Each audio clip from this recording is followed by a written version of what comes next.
John chapter 15. I am the true vine, and my Father is the gardener. He cuts off every branch in me that bears no fruit, while every branch that does bear fruit, he prunes so that it will be even more fruitful. You are already clean because of the word I have spoken to you. Remain in me, and I will remain in you. No branch can bear fruit by itself. It must remain in the vine. Neither can you bear fruit unless you remain in me. I am the vine, you are the branches. If a man remains in me, and I in him, he will bear much fruit. Apart from me, you can do nothing. If anyone does not remain in me, he is like a branch that is thrown away and withers. Such branches are picked up, thrown into the fire, and burned. If you remain in me and my words remain in you, ask whatever you wish, and it will be given to you. This is my Father's glory, that you bear much fruit, showing yourselves to be my disciples. As the Father has loved me, so have I loved you. Now remain in my love.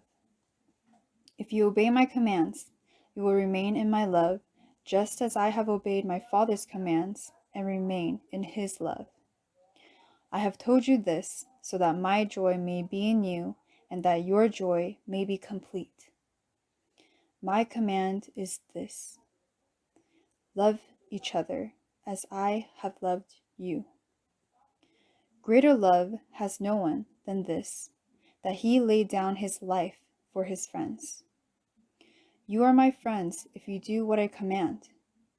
I no longer call you servants, because a servant does not know his master's business. Instead, I have called you friends, for everything that I learned from my Father I have made known to you. You did not choose me, but I chose you and appointed you to go and bear fruit, fruit that will last. Then the Father will give you whatever you ask in my name. This is my command: love each other. If the world hates you, keep in mind that it hated me first. If you belong to the world, it will love you as its own. As it is, you do not belong to the world, but I have chosen you out of the world. That is why the world hates you. Remember the words I spoke to you. No servant is greater than his master. If they persecuted me, they will persecute you also. If they obeyed my teaching, they will obey yours also.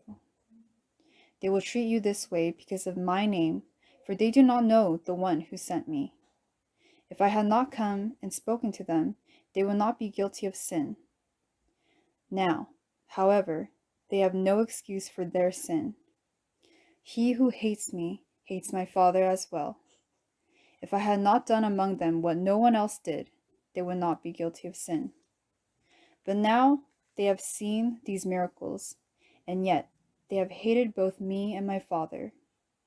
But this is to fulfill what is written in their law: they hated me without reason. When the Counselor comes, whom I will send to you from the Father, the Spirit of truth, who goes out from the Father, he will testify about me. And you also must testify, for you have been with me from the beginning.